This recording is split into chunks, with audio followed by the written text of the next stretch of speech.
Hello and welcome to Rural TV Australia. Stay with us as we show why rural and regional Australia hold the answer to the question, where do we go from here?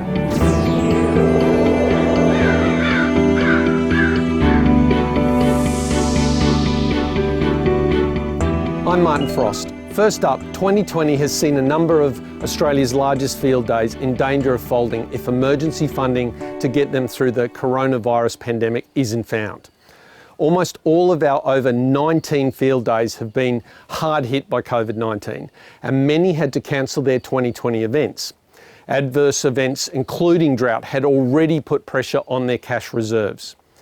To give you some idea of the importance of field days, Henty Field Days commissioned figures into the financial impact on their rural and regional economy.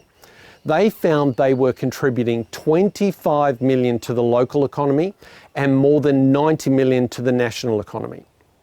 The Association for Agricultural Field Days in Australasia, that represents the largest field days in Australia, believe that support from government would put all the field days on a good footing, allowing them to likely return better and stronger. The coronavirus is having a significant impact on everyone. On the back of the droughts and the bushfires earlier this year, rural and regional Australia are feeling it more than most.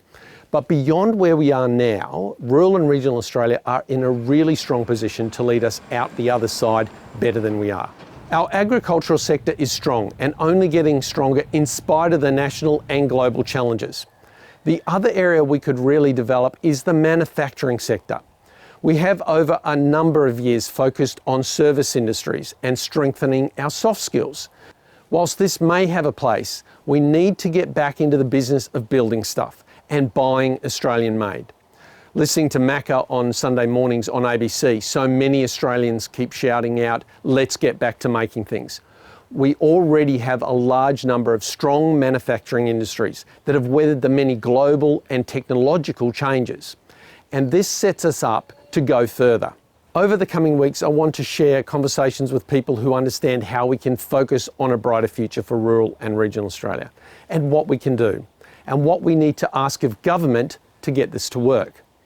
But for now, back to field days, a reminder of why they are so important and why we love them.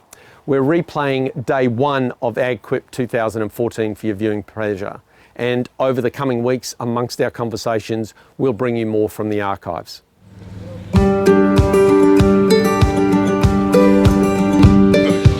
Hello and welcome to this day one highlights of Commonwealth Bank AgQuip 2014. Over this massive site, there are more than 3,000 companies represented. And whilst we're getting around the easy way, there's certainly going to be some sore feet by the end of this field day. I want to have a look at the new welder. Maybe to get a bit of shearing here. I don't know, we just seem to make it a yearly ritual. We come every year. We've got 55 of us or something here in our group. Yeah. We just need to all get together every year and make a yearly event of it. Officially open the 2014 AgQuip. Thank you very much. Australian agriculture, I would say at the moment there's never been a more exciting time to be involved in it. It is bigger than Ben-Hur this year. I think that this is the biggest AgQuip that there has been so far in the history of AgQuip, and this is the 42nd year, so that is really saying something, with more than 3,000 stallholders here and 100,000 people coming just over the course of this 3-day period. I don't believe the Australian farmer has any concept of how innovative they are on a global scale. They say he who dies with the most toys wins. And while this Australian Defence Department Bushmaster won't be on everybody's shopping list, AgQuip is certainly a place for big boys' toys. Heath, AgQuip's certainly about boys' toys, and you guys have some of the biggest ones, don't you? We sure do. We try and cater for them from the youngest child all the way up to the biggest kid, and I think for a lot of Australian males, especially in the agricultural industry, we all love our big boys' toys, and in a lot of ways, too much horsepower is never enough.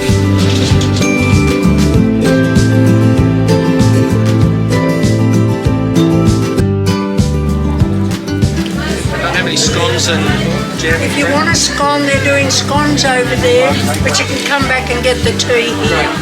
It's the friendship and that we care, that we're still here, If anybody has a problem, they can go and see a CWA member and we can help them in lots of different ways. AgQuip certainly runs on its stomach, and it wouldn't be a field days without the Country Women's Association, cup of tea, jam, cream and scones. Well, I hope you enjoyed that. Stay tuned to our channel, and if you love rural and regional Australia, like and subscribe to Rural TV Australia's social media as we focus on a brighter future for our rural communities.